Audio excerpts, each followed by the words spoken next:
This episode may contain language or discussions that may be offensive or triggering. Refer to the episode summary for details. Welcome to the SheConfidential podcast. My name is Charlene Ketchum, and today I'm chatting with Dr. Treva Lindsey. She is a writer, historian, and professor, and the author of America Goddam, The Violence, Black Women, and the Struggle for Justice.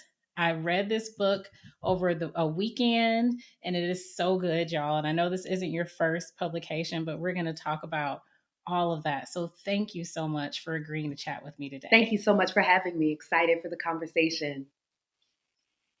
Thank you. And so what is in the book, you explore so much about the experience of Black women in America. And so one of the first things I want to ask you is, what is the source of Black women's rage? Because we always hear about this angry Black woman thing. And is it real? Is it justified? And what do we do with this fury? Thank you for that question to start out. I think we are justified in any emotion that we have in response to the onslaught of so many different things that often are affecting our lives. So whether that be anti-Black racism, sexism, misogyny, for so many of us, poverty, for many others of us, homophobia, transphobia, and ableism, that at the convergence of so many sites of oppression, marginalization, and violence, you find Black women and girls. And so it's no coincidence for me when I think about the history of Black women writing and speaking and articulating our experiences that anger is a consistent theme across that rage. We have the rage, the uses of anger written by Audre Lorde, and more recently folks like Brittany Cooper talking about eloquent rage. But that has a long and enduring history. And folks should be lucky that we often channel that rage into creating and envisioning and imagining and loving in spite of, as opposed to the many other reactions that often rage produces in American society, whether we're talking about something as drastic as mass shootings or we're talking about something like policy being made in response to anger at particular conditions. And so I think Black women absolutely not only have a right to rage, but we are fluent in the ways that one uses rage to make a difference in the world and to move us closer to a just and equitable world. And you kind of alluded to this. I mean, do you think that we are mobilizing effectively as Black women? I do. And I mean, I think we can always use more, but I think we are, and we always have been. We've always had us. So often you'll hear the framing, and I've heard this even from people who deeply care about the struggle for justice and deeply care for Black women and girls, that no one cares about Black women and girls, right? That's a refrain you might hear often. And I have one issue with that, in that Black women and girls care about Black women and girls. And so we're not no one. We're not nobody. We show up for each other. And I think what people are often trying to articulate with that framing is that more people should care about what's happening to us. More people should care about that onslaught that I mentioned earlier. More people should care when there are these disparate outcomes from everything from health to wealth to housing to food inequity. More people should be invested in caring.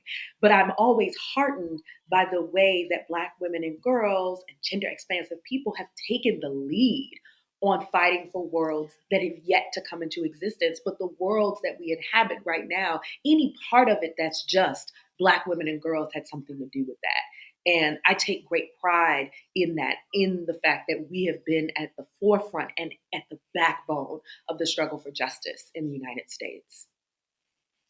Yeah, absolutely. And so what advice would you have for Black women who who want to do more, but don't yet know how? Because you are an extraordinarily talented writer, and just even the passion and people have to read the book, the passion behind it. And I felt so empowered after reading it. And a lot of women will read the book, or they'll read your interviews or see your interviews, and they'll think, I need to do more. I want to do more, but I don't know how. Yes. What's your advice for them? So one thing I'll say that I've learned from Black women and learned from Black people more broadly is that we do it with crew. We do it in community with one another. So it can feel very daunting to feel like the struggle for justice relies solely upon you and your individual choices and your personal responsibility to the struggle. And that's not a great way to think about engaging in warring against these death dealing systems that we're coming up against. Yeah. I love collaborating and cooperating and working in community with people so that I can hear different perspectives, different strategies, different experiences with marginalization. My experiences as a Black woman will differ from your experiences as a Black woman. And so we may see Mm. what a just future looks like differently from one another, but that doesn't mean we can't fight together to move towards that. And so one of the key parts of the book for me that comes at the end is this incredible list of just some of the organizations and collectives and initiatives that exist that are in support of justice broadly and specifically for Black girls, women, and gender expansive people. And so I tell people, you don't have to feel compelled to start something, to be the originator of something, to be the innovator. I know we're in this culture where it's like, you got to be this person and you should be the focus. Yes. Resist that. Join in to already existing amazing work and bring your unique skills and gifts and passion to that. And you'll often find that these orgs, initiatives, collectives are so welcoming and in need of the kind of dynamism that you have to bring as a Black woman or girl. So I encourage you to find that locally, looking at these kind of grassroots ways of doing that, getting as much information as you can from your public libraries, from amazing podcasts like this, and spaces where you hear the voices of Black women and girls, and our stories are amplified. Knowing more about what this struggle looks like and what we're up against empowers us to be in community in different and more life affirming ways. Thank you for that. And thank you for referencing the resource list that's in the book as well. And I know there's a lot of conversation right now as we see another attack on women's reproductive rights. And I've also seen a lot of groups that are led by white women who are asking, imploring Black women, once again, come join us, help us, fight with us. And I know I've had conversations in my friend circle, and we're really conflicted about that. Yes, understandably so, right? And, reproductive justice for us, for Indigenous women, for undocumented people has always looked different. We've always been fighting for the right to control our bodies. So if you're talking about the history of slavery, or you're talking about the history of Indigenous genocide, eugenics as aimed at our communities, at marginalized and minoritized communities, and newly arrived new immigrant communities, that this is a long history for us. We didn't just get into this when Roe v. Wade entered into the conversation. And we always knew Roe wasn't good enough. We always knew that this legal system was not one built on affirming our autonomy and our choices, particularly as it pertains to reproductive labor. That Black women in particular, we have to think about this in that history, that long history in which our actual wombs are the site at which the wealth of this nation has been created. It is our reproductive labor that allows for all of these huge corporations that are hundreds of years old at this point were built upon the enslaved labor that came from our wombs. So we have always had to find ways to create reproductive autonomy when our reproductive autonomy has always been taken from us, whether through um, rape and sexual assault during slavery to produce a productive labor force, or through forced sterilizations that so many Black women, Black people, Black birthing people have endured. And I think it's really important as we move towards a post Roe world, which is what is very likely to happen very soon, is that we look at organizations who've been doing that work, who acknowledge, affirm, and move in that history, in that tradition, and in that legacy of saying, look, birthing folks who have been on the margins have always had to create other outlets for reproductive autonomy, have had to support one another in looking at mutual aid. There was an amazing GoFundMe campaign for Partners in Clinic, which is an abortion clinic led by Black women in Maryland. And they just reached their goal this week. I'm so excited that we're part of, who we're building one that Maryland more than likely will be a safe haven state. So people traveling from other states could travel there to get abortion care without fear of prosecution. And so this is a ground up effort that was largely led by the incredible work of Black women with the support of others. And so I think it's really important to look at efforts like that and efforts that have attend to that inglorious history in meaningful ways. And I feel you on the side eye to some of these larger organizations who just now see crises. It goes back to that phrase. I think my grandmother was the first one I heard say it, like, when America gets the cold, Black people get pneumonia, right? And so Yes. we already had the Yes. cold that was Yeah. overly criminalized reproductive autonomy. Now that Mhm. white people, white women in particular, are seeing that Mhm. horizon, suddenly we now have to Yes. mobilize in these ways. And I think that is deeply unfair, and it erases the work that Black, Indigenous, Latinx, Asian people have been doing for decades, if not at this point, over a century of reproductive justice work. Thank you for your insights on that. It always It happens, does. whenever it's just Black women are just we are the foundation and the backbone of everything. And so anytime there's a crisis, whether it's one in corporate or one impacting the entire country, we look to Black Yes. women.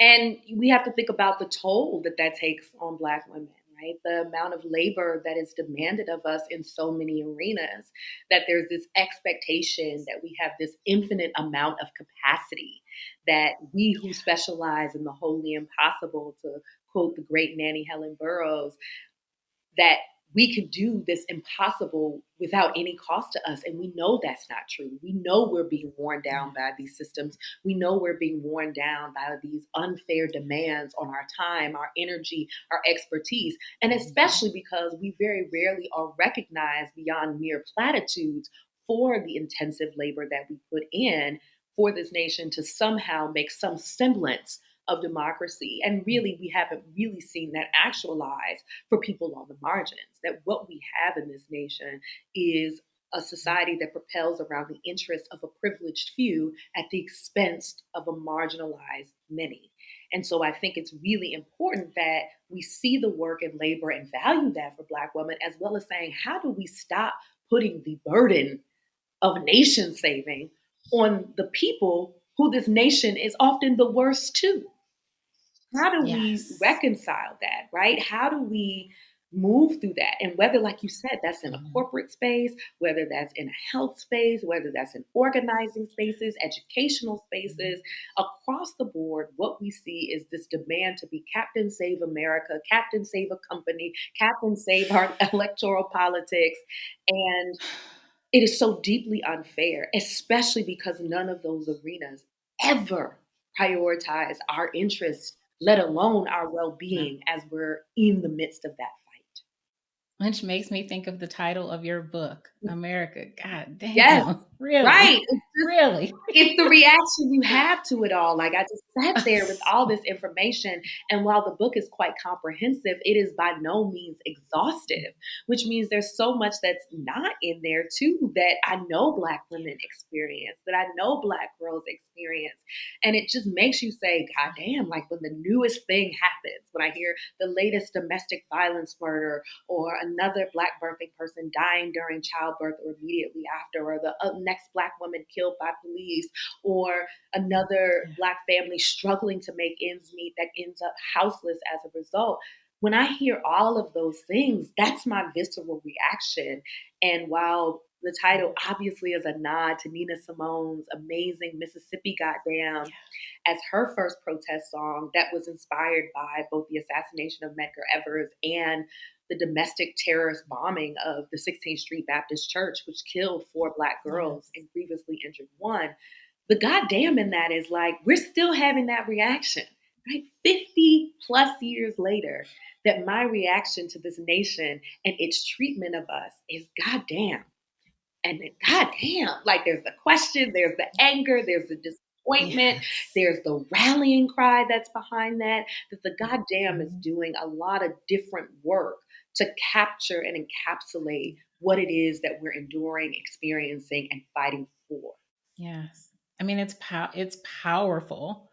It's powerful. There is not a Black person who can't see the title and know immediately. Like, I feel this. You might feel it for a different reason, Right. but you will feel it. Yes. Yes, and that's Yeah. that thing that you want as a writer. I want the book to be effective, right? I want people to learn these data points, to understand this history, to get a sense of the gravity of what's happening. But I also want you to feel it. I want it to be in you in the ways that we're carrying that. So it's not just that for an average of 4 Black women and girls are killed every day. That's a statistic, and that is heartbreaking in and of itself. I want Mhm. you to know some of their names. I want you to know a little bit about the lives they led prior to this spectacular moment in which they perished.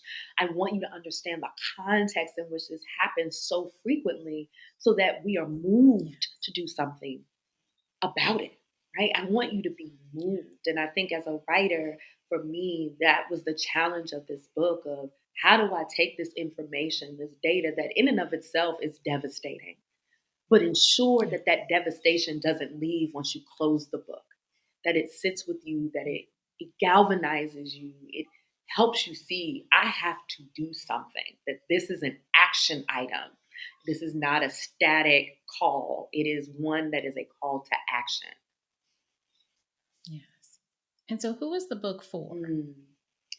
Everything I do is for Black women and girls, and I say that unapologetically.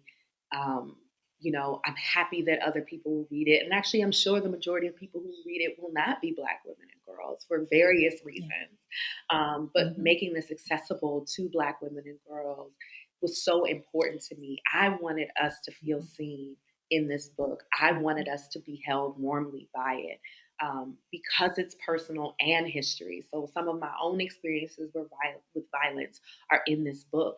And so I wanted people to Mm. be able to curl up, sit with it, and feel like their experiences are on these pages, or that they too can write pages about their experiences and be Mm. in conversation with me, with the women and girls in this book, with people who are doing the work in the struggle for justice. And so I really want to make sure that Black girls and women, those are the critics, the audience that I wanted to feel and be in conversation with. And everyone else is welcome here to dig in and to see where am I complicit?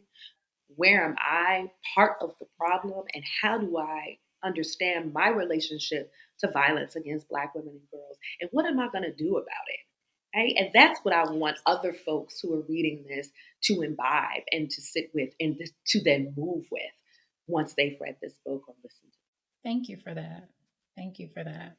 We need spaces for Yes, us and that validation that, you know, I see your experience. I'm in this experience with you and you get to feel what you feel. absolutely. So thank you Yes. for that. No, it was Yeah. I needed it, right? Yeah. And I don't like to say Yeah. selfishly, but in a self-possessed way, in ways that Black women and girls Mhm. don't often get to be without being admonished for being self-possessed. And I mean that self in the collective sense of what being a Black girl is, being a Black woman is, being a feminine identified Black person. Like, we need that space to Yes. feel ourselves, to see the gravity of the harm that is against us and the amazing ways we persevere and push, and that we're inviting people to join us, it's an invitation because we're going to do this work Yes. irrespective of whether you do or not. This work would sure be a lot better if we had more people with empathy and care and mobilized empathy and care so that when these tragedies happen, there's an immediate response. But I'm worried about like how do we prevent those tragedies from happening in the first place? Right? That's what the work of Yes. justice is. We don't Yes. respond. We don't want to just do triage, which is often what we have to Yeah. do. The thing has already happened. The harm has already happened by the Yeah. time we show up. By the time I know who Breonna Taylor is, she's already murdered. Mhm. So I need Yeah. to be informed about the steps I can take prior to that so that there's not another Brianna, there's not another Ayana, there's not another Corinne, there's not another Ria, there's not another and another and another. And so many of the others, we never even get to learn their names or their stories, right? They're just a Yeah. statistic, but they're a loved one to someone. They were in a community, they were a family member to someone. And it matters Yeah. deeply that we have a just way of responding to What was your experience like personally as you wrote the that. book? So the majority of this book was actually written during the first year of the pandemic, which Mm. meant that I largely wrote this book in isolation. I lived by myself and I was attempting to write something very different, but I just kept getting all of Mm. these signs, if you will, that this was the book I was supposed to Mhm. be writing. And I had long knew that I was going to write a book about violence against Black women, that I was going to take this long historical approach because of my training as a historian. But thing after thing kept happening. And then the uprisings of 2020 and the aftermath of George Floyd's murder and also Yeah. knowledge about Breonna Taylor's murder, the Ahmaud Arbery incident, Tony McDade, and then people on the street. So this is a global moment. But I also bore witness in the middle of this to a particular moment of intimate partner violence that my mother and I intervened into that was happening in this Mm. moment that brought this to bear. And then it just felt like, and then I knew Black communities were going to be disparately impacted by COVID, both our lives and our livelihoods. Mhm. And so the book really forced me to put this into some kind of explicatory space. How do I explain this? How do I detail this? And how do I do that as honestly and as effectively and effectively as possible? And that's when it became clear that I was going to have to include my own experiences with violence, why this sat in my body in that way. And so I was writing this as I was sitting in my house by myself, unable to touch anyone, unable to go outside, unable to kick it. For me, it was the year after my father passed, who was my biggest cheerleader. Mm. And so there was a lot of Mhm. grief that was around and Yeah. mourning and loss. And I knew that needed to be in the book, but so did hope. And so, what did Yeah. it mean to write into that hope, to write this book, to get it off my plate, put it in the world so I could once again feel hopeful about the possibilities that were ahead of us, that I could release my imagination from the death dealing to the life affirming. And so that propelled me throughout the book and friends checking on me, not waking up and writing this book and not going to bed and working on this book. I needed my bookends of the day to be joyous and silly and fun and Yeah. reminding me that I'm practicing the freedom already that I want us all to be living in, of love, of care, of community, of laughter, of abundance. And so that helped me push through. It also made me like very committed to writing because I was like, I need to get through this because this is all very death dealing and I need to get back to Yes.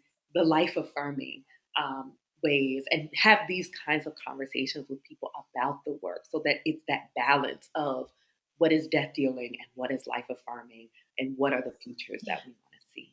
Did you learn anything new about yourself during the writing process? Ooh, yes. I my first expressive language has always is dance. I grew up as a dancer, and I realized that as a writer, I needed to find the dance of my own words.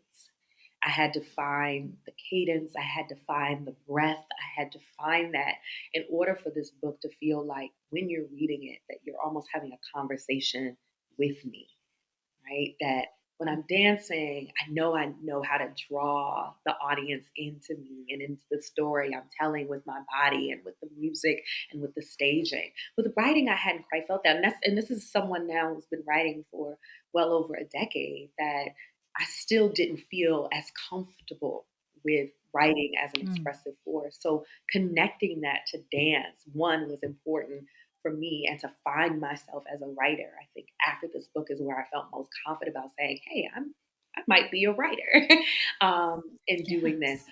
The second major thing that I found out is I'm far more hopeful than I thought I was, and I think that's because I'm so invested in telling the stories of Black girl and women, particularly those on the margins of the margins.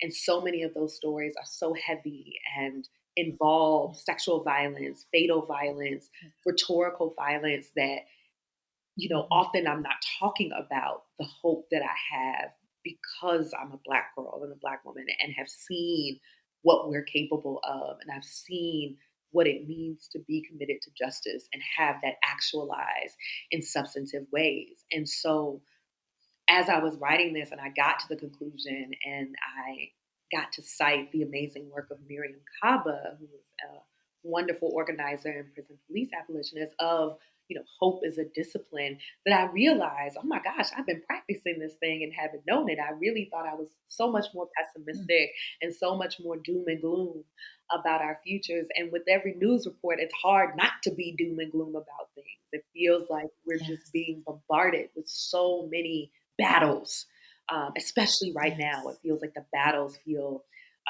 as though they're intensifying in number and increasing in Mm. number. But I was like, I'm still hopeful. I believe in us. I believe so fully and abundantly in the possibility of us. And I was really heartened to know that at the end of this book, that that's where I was as a person. It was pretty revelatory to know that and to affirm that and to now move with that knowledge that how much I believe in us.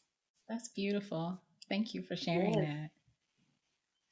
How has your work impacted your overall life? I mean, you're such an advocate. I mean, what you're doing is it's advocacy, and it's an affirmation and encouragement and reminder of how we can love and care for ourselves Yeah. as Black women, and how we can love and care for other Black women and girls.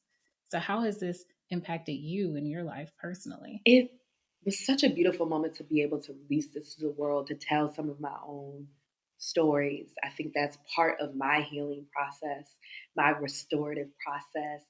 Um, Having Yeah. been a survivor of multiple forms of violence, that it felt so to get that out there and to now have Black women and girls coming and talking to me about their experiences and wanting to see, like, how did you move forward? What did you do? Do you do this? Do you do that?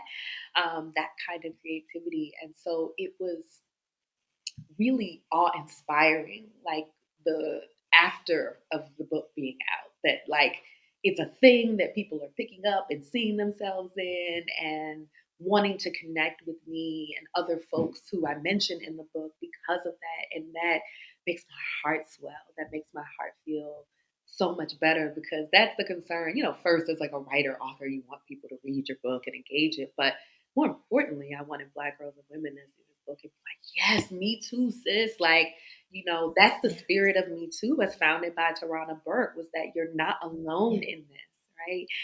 It's not about the Mhm. virality. It's not even about the perpetrators as much as it is about like who you are and the experience that you've had and how we affirm one another and survive, live, and thrive in the aftermath of these onslaughts, of being assailed upon, of being harmed.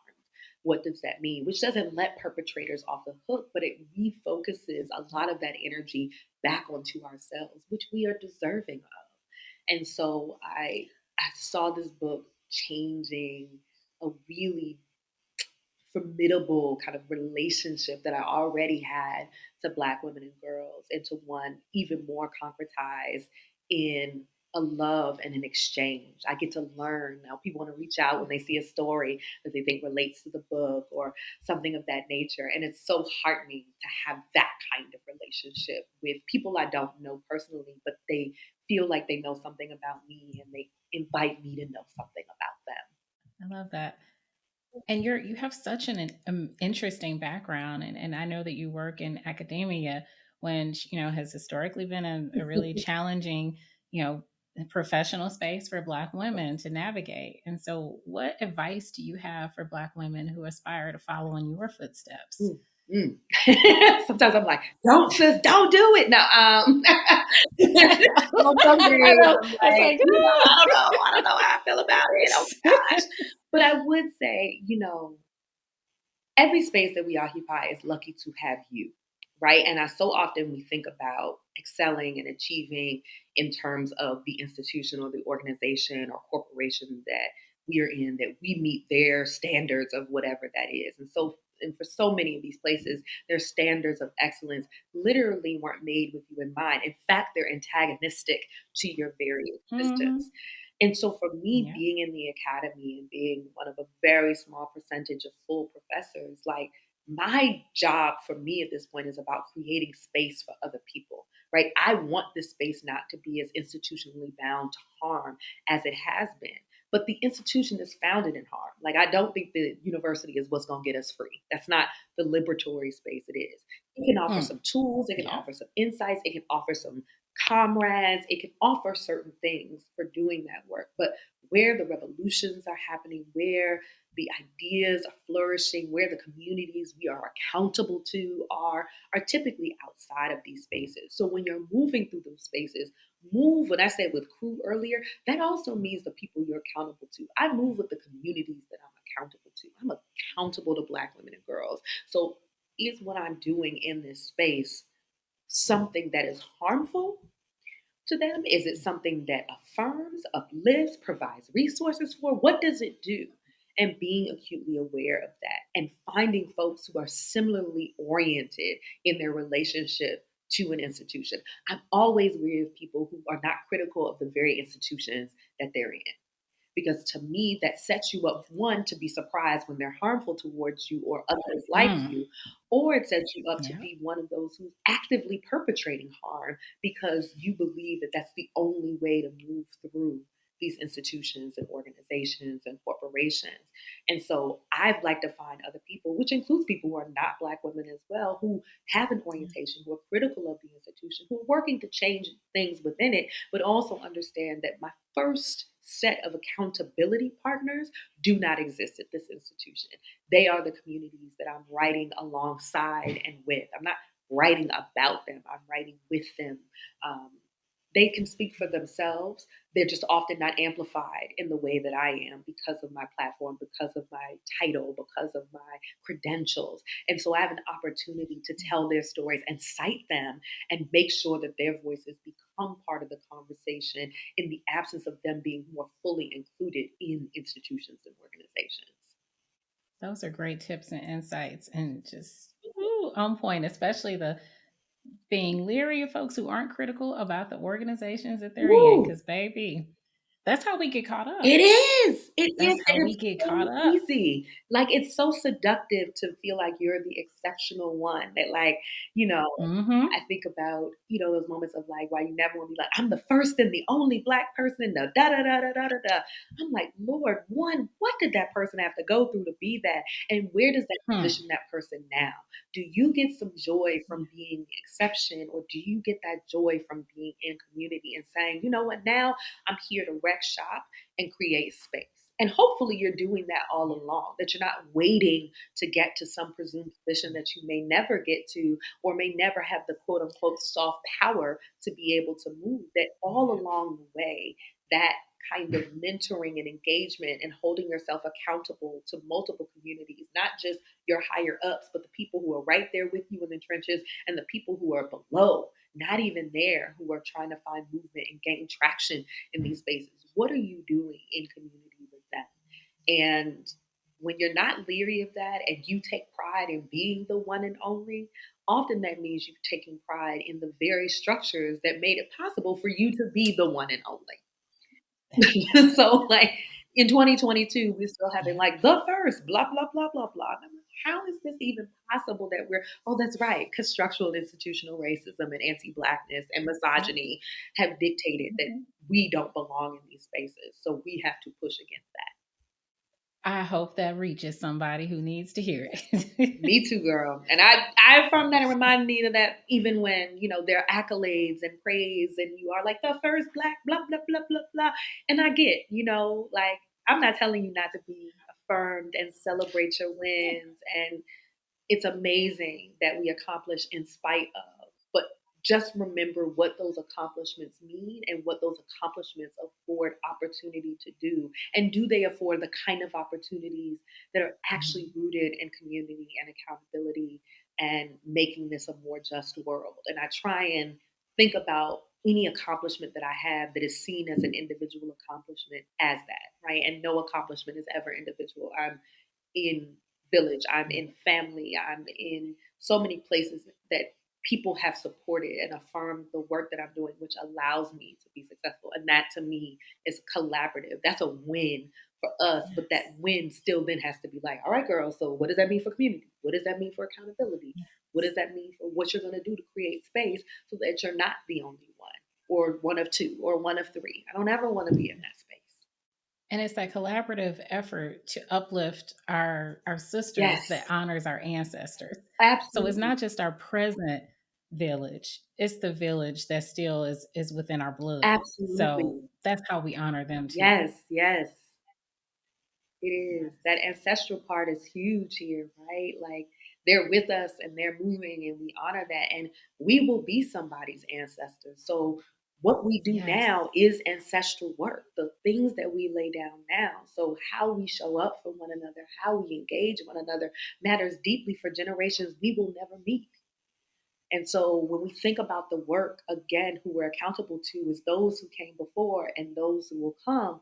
And we're at a very critical moment in our history, in our planet's history. And I'm thinking about all of the amazing Black women and folks doing work around climate justice and environmental justice that we really are talking about whether, how far we can look into the future realistically, Mhm. given our inability Yes. to be just stewards of land and of the planet. Mhm. And so, thinking about that, part of doing that work right now is re-engaging and re-establishing our relationship to land and to the environment so that we're actually creating a future on a planet that's habitable um, for Yes. those who are coming after us, right? That's also really important. Yes.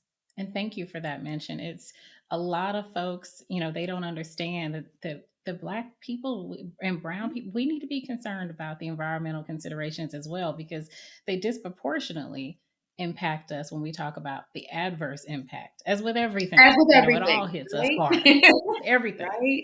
Everything hits us Everything hard. hits us harder. And that's in the US, that's across the world, that marginalized, minoritized Yes. people are experiencing the worst of what climate change has to offer. And there are those who've been leading the way in Black and Brown and Indigenous communities that often aren't amplified in the same way that we tend to think about environmental justice as this white space, but we're not thinking about folks who've been in the trenches telling us relationship to land, farmers, people who have always had that long-standing relationship but have yet been ignored in these conversations about this who continue to do that. So that's something we can all do better at is listening to those folks and again being in community and in collaboration with those who are already doing this kind of really important work to save our planet and by extension saving Yeah.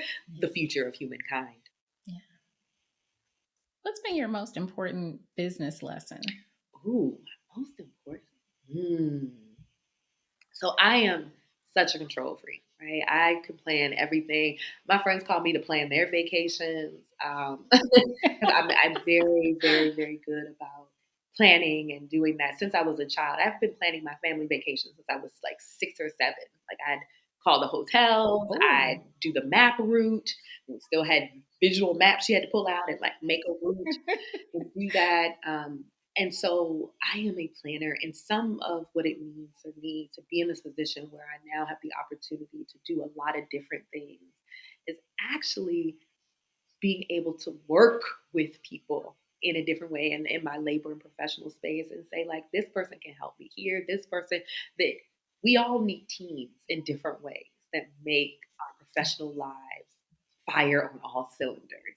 And I had to be very open to the possibility that I may need to work with people and that I didn't have to do everything on my own, and that other people have these amazing skill sets that give me an opportunity in many ways to work with a lot of dynamic Black, Indigenous, Latinx, and white women to do the work that I do.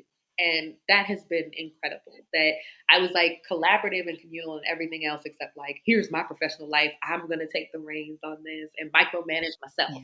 Yeah. And the Yeah. delegation has made it so much more possible to do more things and do things in ways that are more efficient, more dynamic, and more impactful because I'm actually willing to learn from other people, grow with other people, and work continuously with other people in a different kind of way. And so, again, that individual success thing, I do it all by myself. I can specialize in the wholly impossible. My business lesson was to kind of divest from those kinds of platitudes and invest in the community model that I use in almost every other aspect of my life in terms of taking Yeah. and put that into my business life. And it's made a huge difference in my ability to rest, my ability to manage my time, in the ways I communicate with people. I feel the difference because now I feel like I'm invested in me in a different way because there's a we invested in the work that I'm doing. And then I'm investing in their work as well. So there's an incredible reciprocity in business. I don't think of people working Yes. for me, but people working with me and I'm working with them. So that's even from the person who does my nails or, like they're working with Yeah. me in a particular way because I'm like, I'm on camera, I'm on this, I need my nails, and I talk with my hands. So my nails gotta be on point, right? So that's somebody I'm working with and thinking about that and her perfecting her art and thinking about that for her clientele. And so that working with model really helped me to think about me as a professional in the business sphere. Oh, thank you for sharing that. We need that reminder, especially Black women, because we're just conditioned and programmed to do Oh my everything, gosh. everything. Oh my gosh. We will just micromanage ourselves into just exhaustion. And I'm like, why? And I'm like, I'm reading a book and I'm talking about how critical it is for us to try and divest from specializing in the wholly impossible, close that, type that, and then go invest in specializing in the wholly impossible in Yeah. my life. And I'm just like, I have to take myself seriously. And that's a call I make in the Yeah. book as well, that yes, I'm writing about other people, but in writing about myself, I also have to handle myself warmly. I also have to hold Yes. myself up to the same standards and care standards that I'm holding for all of these other people to hold that for ourselves. And so many of us are so used to being other regarding in the ways that we move through the world, which is amazing. And it's nothing I want us to change, but we don't engage ourselves with that same warmth. And that is something I have to still learn to do and unlearn this Yeah. indirect thing of like, if I don't do it all myself, then it will fail. And it's not really me doing it if I have to get other people to help me. I really had to Yeah. unlearn that very individualistic view of how we move through professional spaces. Like, it really got to me because I was so high Yeah. achieving and, would Yeah. move through these spaces with relative kind of on the professional side, ease, right? I moved from each step at a young age. I moved from each step and got accolades and all of that. Yeah. And so it was like, well, I can do it. But imagine how much more amazing work could be done Mm. if I stepped back and took my own advice about the power of Yeah. collaboration and being in community with the things that we do. Yeah. And you have to do that. You doing all the things, you wouldn't be able to write that book No. or write another. Oh my gosh. I mean, if anything, that I'll say that the pandemic afforded me, in that it took so much from so many. And so I in no way want to be flippant or be like, here's this thing, that great thing that happened for me because of the pandemic. But what that time frame allowed for me is to really look at my time differently, to look at time in a different way and energy in a different way. And I'm Yes. hoping as we're hopefully moving out of this space and still somewhat in it, that I'm taking those lessons and not demarcating them as being limited to the time of pandemic, but rather tools and strategies that I need to take forward outside of this moment of crises that were really helpful in terms of thinking about my time and my energy and how I'm engaging with people, the intentionality that required uh, during the pandemic. And I think that intentionality is really important moving forward as well. And speaking of moving forward, about your book, you are releasing an audio version Yes, soon. So, can you share with the audience where they can buy the hard copy book? And I think there's an ebook version too, yes. isn't there? And the audio version. So, can you share all those details? And they will, as usual for the audience, they will be in the description box. All the links and everything will be there for you, whether you're watching on YouTube or listening to the podcast. You'll be able to access all those links as well. Yes. So The hard copy of the book is available everywhere: book retailers, independent bookstore, Amazon, Barnes and Noble. I'm a big fan of indie bookstores, particularly Black owned or feminist owned ones. A few of my favorites: Uncle Bobby's and Harriet's in Philly, Karis Bookstore in Atlanta, Loyalty in DC, Potter's House, Red Emma's in Baltimore. There's so many, and it's so encouraging to see these bookstores thriving right now and Yes. creating spaces for marginalized readers to have that. And so the ebook version is also available via Amazon, and the audiobook, which is narrated by me, it's my first time doing an audiobook and recording. A very interesting process, and listening to your voice over and over for a, a long number of hours. Will be available July 12th, but is available for pre-order right now on Amazon and via Recorded Books. And there should be an upcoming link through independent bookstores for the audiobook forthcoming July 1st. So available pretty much anywhere. And I'm always encouraged. Please encourage your libraries, your local libraries to pick it up. I'm so excited that there are public libraries that have, because I want the book again to be as accessible to as many readers in as many formats of reading as possible. And the public library remains still one of my favorite places to engage and find out Yes. about new books. So, yes. Yes. I love the public library. And when they started offering the ebooks, that was the game changer Game for me. It's like, changer. Love, love, love. I'm so yes. spoiled in Columbus. We have one of the best library cities in the Mhm. country, in fact, in the world. The World Library Association held their conference here in 2016 because of how amazing our public library system Ah, is. And so I write there, I work there. It's a convening place for so many people in our community here. Everybody goes mhm. to the public library. I'm a big supporter. So with public libraries, they do things by request quite often for new books and new things. And Yeah. America Goddam uh, couldn't make it on some of these like banned bookshelves that we have around Yes. here, but that's why we request them. And librarians, they're Yes. so excited when readers come in and want a book at the Yeah. library, because then they can tell you other titles that you should be picking up and put Yeah. that author in community with the community of authors that are also thinking through similar questions, or similar writers or similar fiction or similar imaginations. And it's so exciting. So definitely, you know, love people buying the book, but also love people borrowing the book from their public library. Yes, I love when able to see that the books are available at the public Yes. library because it really increases that access. Absolutely. Absolutely. Like that and the recorded book for me were really important, as there are many readers who write with their ears. And that's so important that we ensure Yes. that books are available for a range of people living with different disabilities, with people who, reading is a struggle. I'm someone, I grew up with reading dyslexia, so reading actual pages was Yeah. really challenging for me. And so audiobooks have Mhm. been just a breath of fresh air for me, that I can move Yeah. between the two of an audiobook and a hard copy of a book. So I'm really happy that my press and recorded books were so supportive of having multiple formats by which people could access it. I appreciate that you are so cognizant of that and so aware of just trying to make the book accessible and just with all things. I think right now it's a beautiful time, but then it's also kind of an interesting time because we're trying to, when we talk about being inclusive, Mm, and to me, I just view it as being humane, right? which that's part of us being like human. But it's controversial to a lot of Yes, people to talk about being inclusive. And it applies to all things, including things like books, because there are a lot of reasons why people it may not be as accessible for someone to access a hard copy yes, book.